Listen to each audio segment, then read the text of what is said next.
Assalamualaikum warahmatullahi wabarakatuh. Kami dari kelompok 4 mata kuliah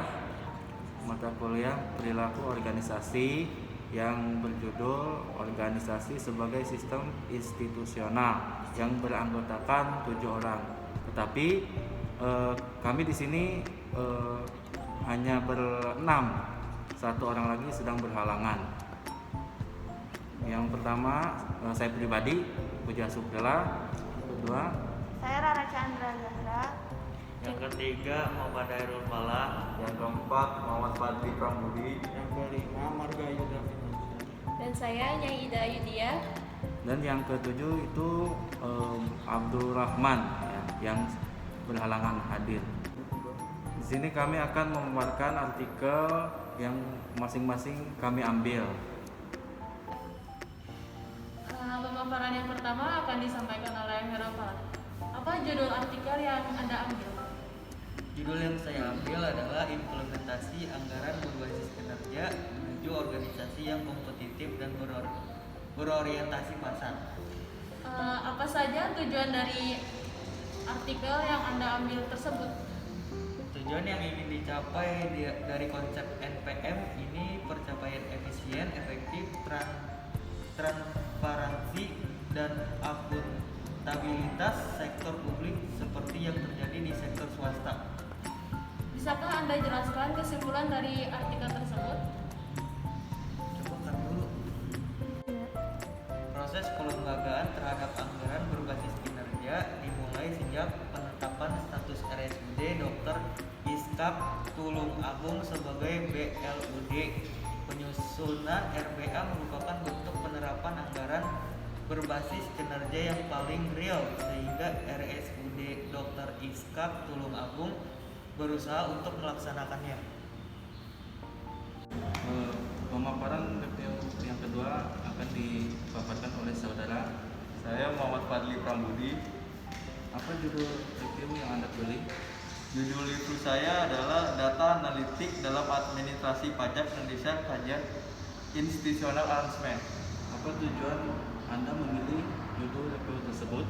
Tujuan saya memilih judul ini adalah untuk pemahaman yang mendalam tentang bagaimana institutional arrangement menjadi aspek yang ikut dalam berjalin lidah dalam suatu implementasi dan analitik untuk sebuah kepentingan administrasi perpajakan Indonesia. Apa kesimpulan dari judul review yang Anda pilih tersebut?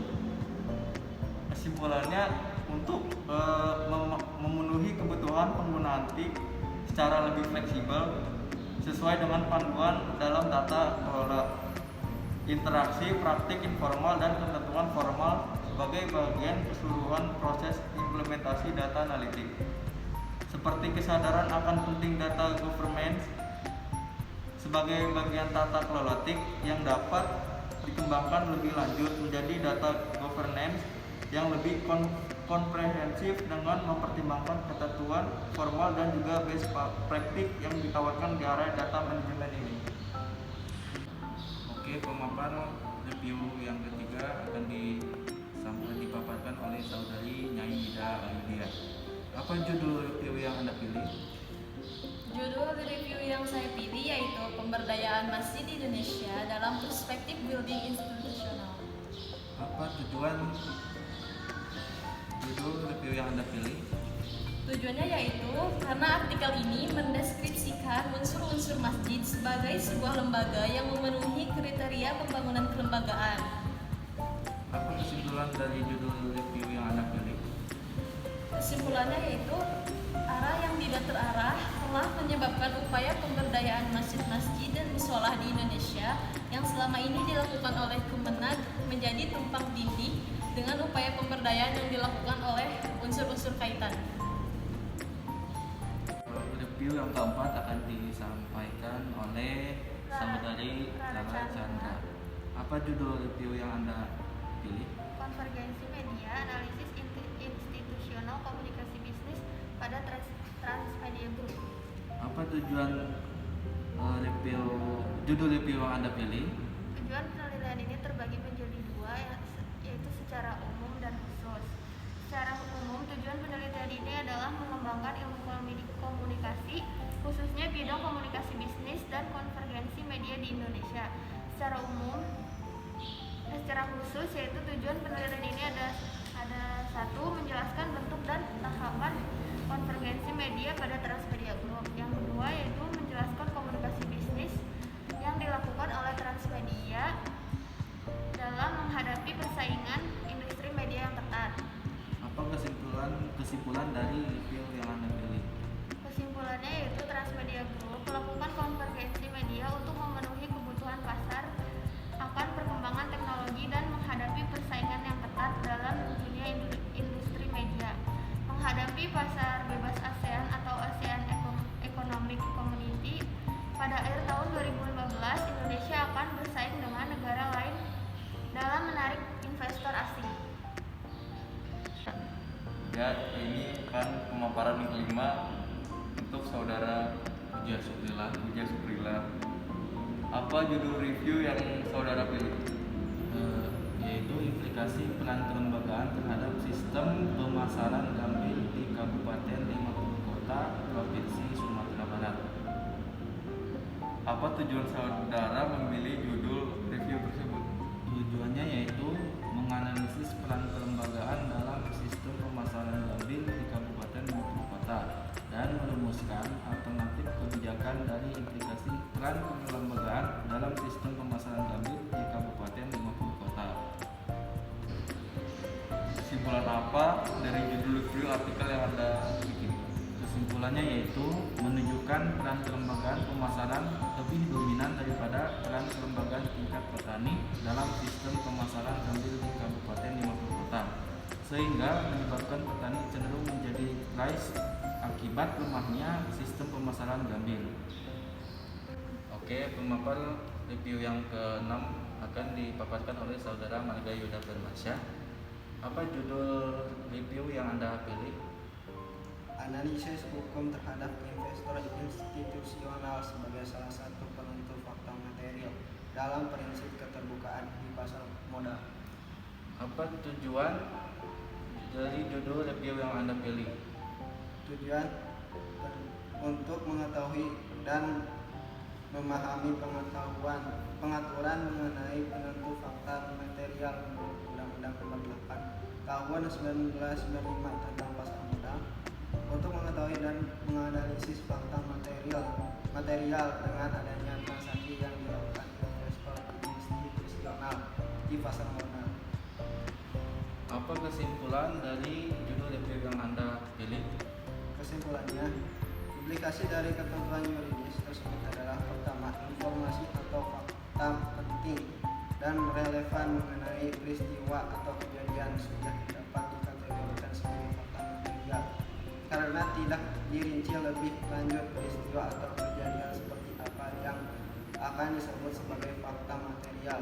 Kedua, fakta yang dapat mempengaruhi harga efek pada bursa efek dan atau keputusan pemodal.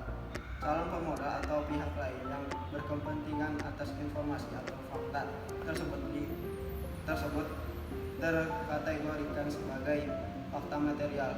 Berarti kedua-duanya menurut ketentuan yuridis adalah fakta material. Ketentuan tentang dua fakta material ini terdapat dalam satu definisi. Seharusnya tidak perlu fakta material itu sebaiknya dirumuskan dalam satu kalimat sederhana, bukan dalam kalimat majemuk atau kalimat kompleks yang memungkinkan dapat menjadi multi tafsir ambigu atau tidak jelas. Terima kasih. Bismillahirrahmanirrahim. Assalamualaikum warahmatullahi wabarakatuh. Alhamdulillahirabbil alamin. Wa binasta'in ala umuri dunya waddin. Asyhadu an la ilaha illallah wa asyhadu anna Muhammadar Rasulullah. Allahumma shalli ala sayyidina Muhammad wa ala ali sayyidina Muhammad. Rabbi shrah li sadri wa yassir li amri wahlul 'uqdatam min lisani yafqahul qawli. Terima kasih waktu yang telah diberikan kepada saya dari teman-teman semua.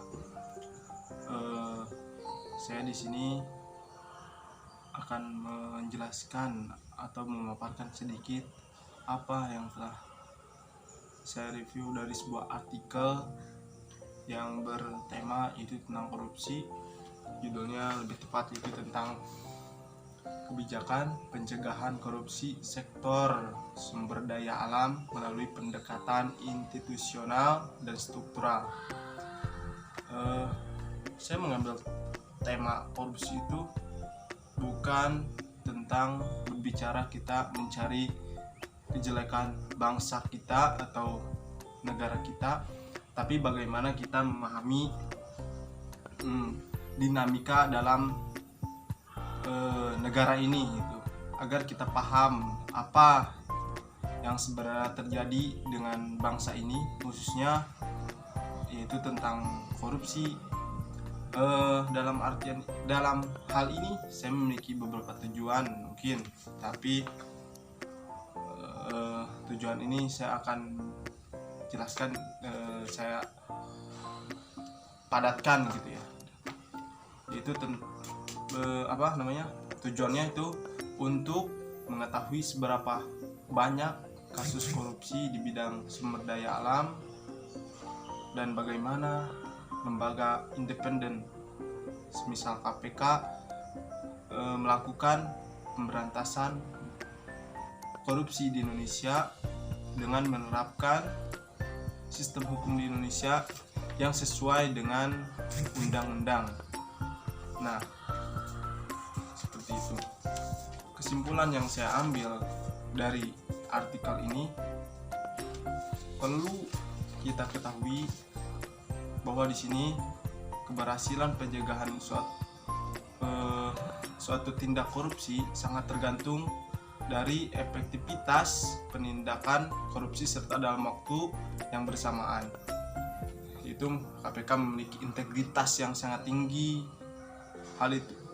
Hal itu karena begitu dalam masalah struktural yang tertanam di dalam birokrasi, sehingga pencegahan korupsi bukan semata-mata terjadi akibat perubahan teks, peraturan atau adanya tabel rencana aksi, tetapi akibat tekanan dan paksaan. Nah, lebih jauhnya lagi, dalam kondisi terjadi korupsi struktural tersebut, ilmu pengetahuan bukan hanya untuk mendukung perubahan menuju perbaikan, tetapi mendukung kepentingan untuk perusakan sistem kerja, sehingga akibat korupsi struktural yang bergerak dengan pasif, sandi-sandi leluhuran budi telah dihancurkan oleh kekuasaan di negeri ini sendiri. Mungkin itu review artikel yang saya kaji bahasanya. Mungkin cukup sekian, mohon maaf apabila banyak kekurangannya, banyak kesalahannya. Mungkin itu semata dari diri saya sendiri. Mungkin teman-teman bisa mengoreksinya dan menambahkan. Terima kasih. Wassalamualaikum warahmatullahi wabarakatuh. Sekian dari kelompok kami, kurang lebihnya mohon maaf. Wassalamualaikum warahmatullahi wabarakatuh. Waalaikumsalam warahmatullahi wabarakatuh. Jangan lupa subscribe.